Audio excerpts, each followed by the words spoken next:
Hello, Pittsburgh. My name is Sarada, and I work at Pittsburgh Botanic Garden. We're a large botanic garden located west of Pittsburgh.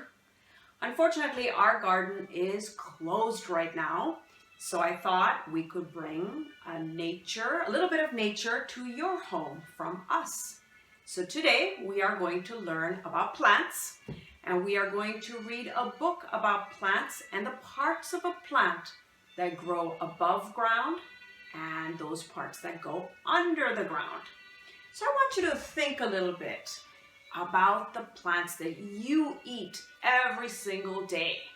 What plants do you like? Can you think of some?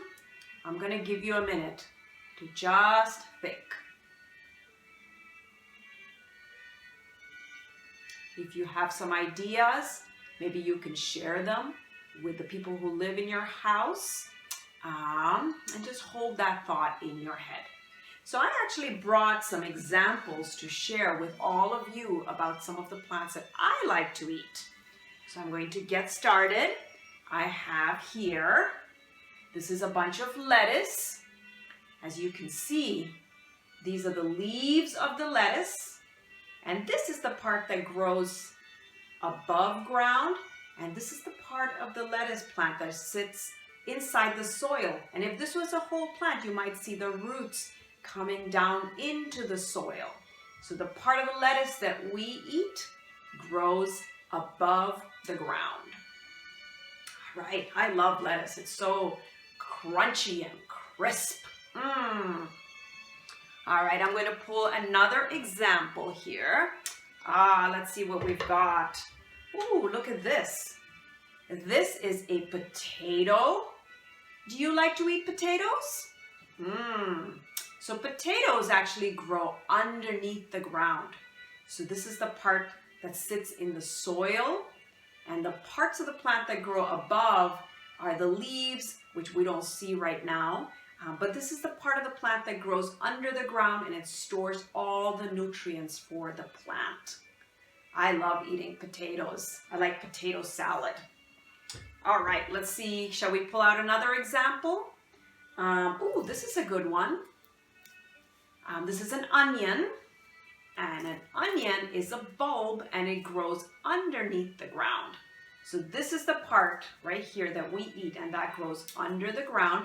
But you can sort of start seeing the part of the plant that grows above ground. These are the little leaves that are coming out right here, and this will become a large plant. If I put this in the ground, this will become an onion plant.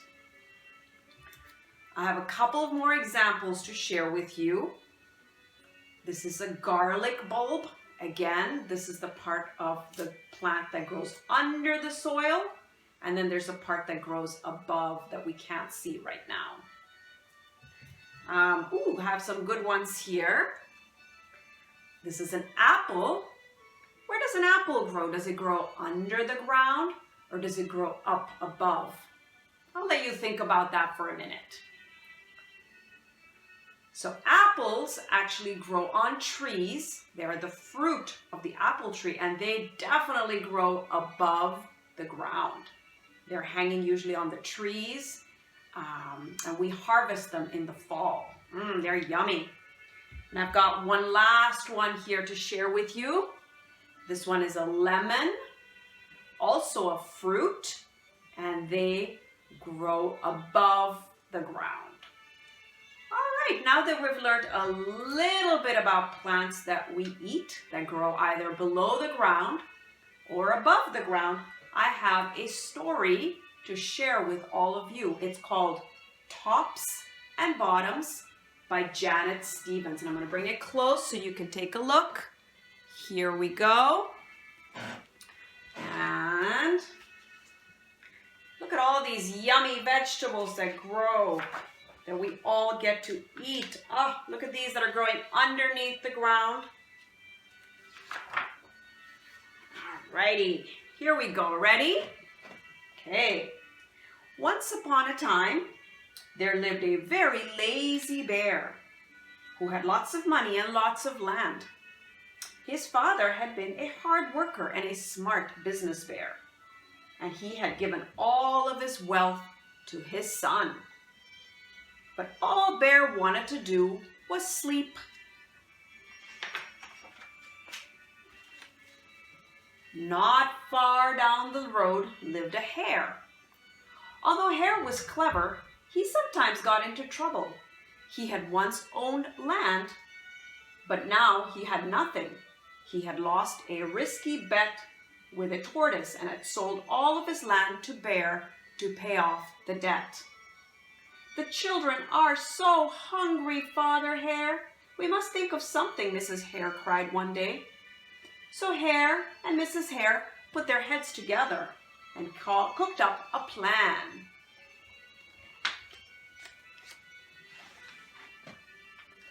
Alrighty. The next day, Hare hopped down the road to Bear's house. Bear, of course, was asleep. "Hello, Bear, wake up. It's your neighbor Hare, and I have an idea." Bear opened his eyes and grunted. "We can be business partners," Hare said. "All we need is this field right in front of your house. I'll do the hard work of planting and harvesting,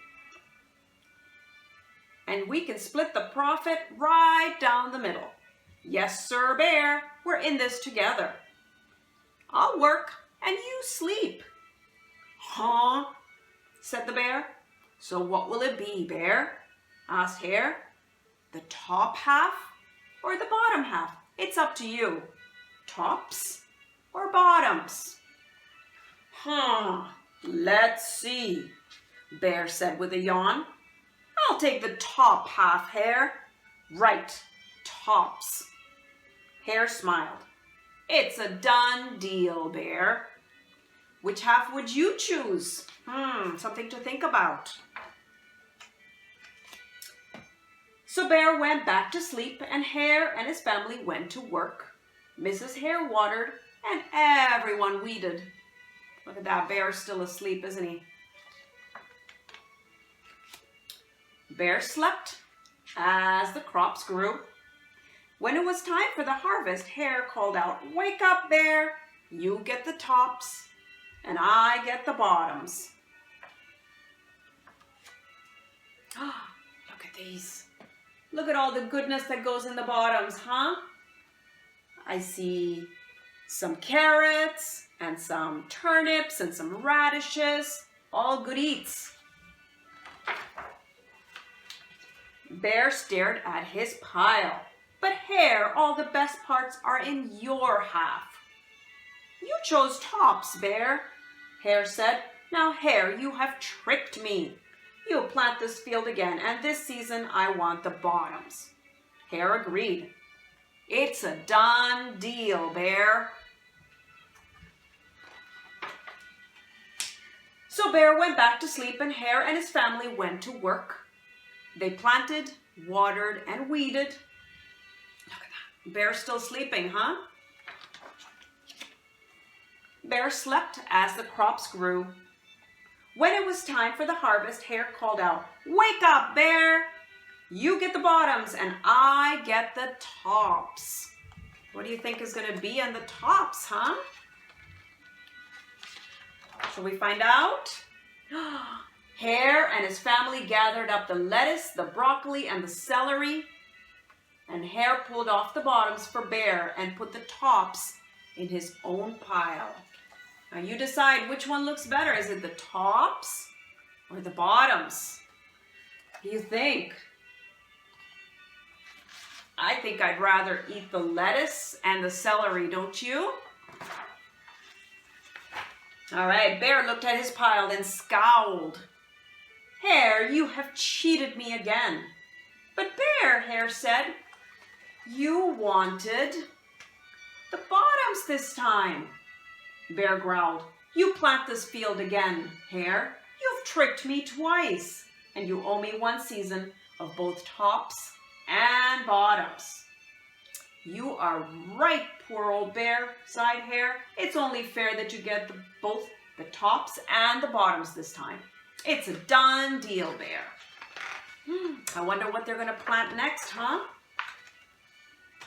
So Bear went back to sleep, and Hare and his family went to work. They planted, watered, weeded. Then they watered and weeded some more. Bear's still asleep, everyone. Bear slept as the crops grew. When it was time for the harvest, Hare called out, "Wake up, Bear! This time you get the tops and the bottoms." What do you think he's planted? Should we find out? There in front of Bear's house lay a high field of corn. Hare and his family yanked the bottom tassels, every corn stalk. Hare tugged off the roots at the bottom and the tassels at the top and collected the ears of corn in the middle and placed them in his own pile. So look at this, all the best bits are in Hare's pile, all the ears of corn, and Bear just gets the roots and the corn stalks. Which one would you rather eat? Bear rubbed his eyes and watched. "See, Bear, you get the tops and bottoms and I get the middles." "Yes, sir, Bear. It's a done deal." By now, Bear was wide awake. "That's it, Hare," he hollered. "From now on, I'll plant my own crops and take the tops, the bottoms, and the middles." Hare and his family scooped up the corn and hopped down the road towards home. Look at that. Bear's looking a little bit upset, isn't he? I'd be upset if I slept through all the work. Bear never again slept through a season of planting or harvesting. Hare brought back his land with the profit from the crops, and he and Mrs. Hare opened a vegetable stand. And although Hare and Bear learned to live happily as neighbors, they never became business partners again. The end. So we learned a little bit today about parts of the plant that grow above ground and those that grow below ground. So I hope you all enjoyed reading this book, and I hope that you are well and you are safe and eating those vegetables, and I will see you again at the garden sometime. Take care.